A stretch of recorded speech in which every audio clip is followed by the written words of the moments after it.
Hello, my name is Joe Schmidt. I sell real estate. I also like to write. I write stories, short stories. Used to tell stories to my grandkids and little kids, and I decided to write them down, and now I have them narrated. So this story you're about to hear is a narration of one of my stories. If you like it, please give me a thumbs up. Pass it on to somebody else and share it. And if you're interested in real estate, please reach out and give me a call. Send me a text.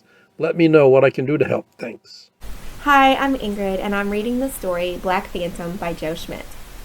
We moved to Albany, New York. I was in the 5th grade and had a bike that was a hand-me-down from a cousin.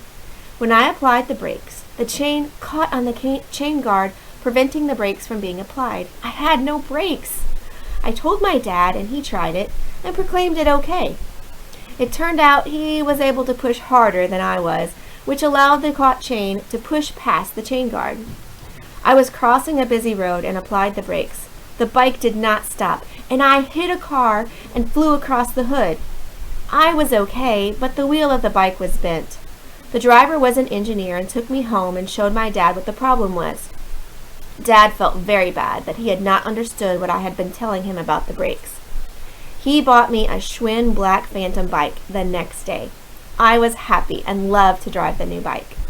We lived near the Adirondack Mountains, and the Sunday school teacher took us one Saturday up in the mountains to explore a cave that he knew about. The entrance was hidden behind some small trees and was very small. The rock around the opening was hard and solid. The teacher could just squeeze in, and we were able to get in more easily. Once inside, things opened up, and we could walk for some distance, going down deep into the mountain. We walked quite a distance, and he showed us a place where Indians had drawn pictures on the walls. It was very exciting, and we wanted to keep exploring, but he said this was a very dangerous area, and it was time to leave. We went home, but as I was interested in geology and Indian history, I could not stay away. My friends and I, led by the Black Phantom, soon were headed to the caves in the nearby Adirondack Mountains. There were 4 of us, and it was Saturday morning. We left just after breakfast, and each of us had a flashlight, but of course the batteries were not new. It was a hard ride, but I found the cave, and we went. Of course, we did not stop where the Sunday school teacher did, and we continued down past spectacular rock formations of stalagmites and stalactites. We came to a large room that had images on the walls of animals. It was beautiful. We just stared at the walls, and then Billy said, "Look at this!"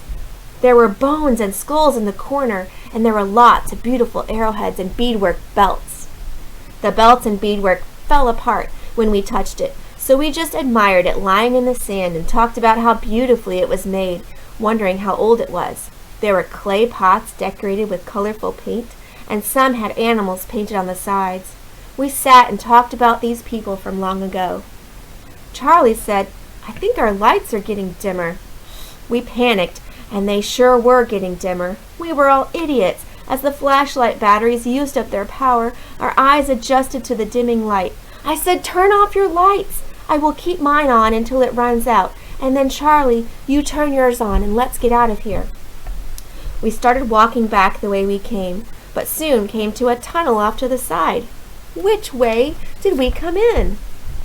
Ben looked around and saw a footprint coming from the tunnel to the left, so that was great. We went that way, but soon my flashlight was so dim it was useless. Charlie was next, so he took the lead and we kept moving. It was not long until all the flashlights were dead, and we sat in absolute darkness. Charlie started to cry, saying, "I don't want to die here! Why did you bring us down here?" We had not told anyone where we were going, so no one would know where to look. Frankie started to yell for help. He screamed and screamed until his voice ran out. We were all scared, and I said, "Do you suppose the skulls were just Indians that were lost and all died in the dark?" I cringed as I said it because that was such a terrible thought. We sat, waited, prayed, and I was panicked, sweating in the cool darkness. Then I felt a cool breeze. The sweat evaporating on my skin said there was air flowing from perhaps the opening of the cave. I explained this to my friends and said I would lead the way. I would crawl, and each one would follow by touching the shoe of the person in front of him. We started moving. There was water trickling on the floor, so I rubbed that on my face to help feel where the air was flowing from. We kept moving for what seemed like hours, and I suppose that it might have been. Finally, Charlie screamed that he saw a light up ahead. We stopped, and sure enough, there was a spot of bright white light. We jumped up and bumbled our way forward. It was the entrance, but the sun was setting and it was getting dark. I stuck my head out of the opening, and there in the woods was my Sunday school teacher, our parents, and police cars. They were getting ready to search the caves for us. I had told my father about the cave adventure, and he had guessed that was where we went. But Black Phantom let him know that's where we were for sure. My name is Joe Schmidt. I sell real estate, and I also write stories. The one you've just listened to is, in fact, one of those stories I've had narrated. There's one every week. Hope you'll watch more. I find that the real estate market today is quite difficult. There aren't many houses for sale, and those that are for sale sell very quickly. I have ways I can help you manage that better. One of the ways is oftentimes a good lender, will be able to figure out a way so that you can stay in your house until you find the perfect house, find that house, then buy it while you still have your old house, then clean up the old house, get it ready, and sell it quickly. That's a good plan, and it works for many people, and many people don't realize that you can do it. I have a real estate license. I also have a builder's license. And so I am able to go through a house and point out problems and things that might be difficult, things that you could not notice on your own and won't find out until the inspection. If you're trying to sell your house, I can go through the house and I can show you things that need to be done, and I can tell you what needs to be done and can be done at a lower cost, or maybe doesn't need to be done to sell the house. Others might not be too concerned about those things.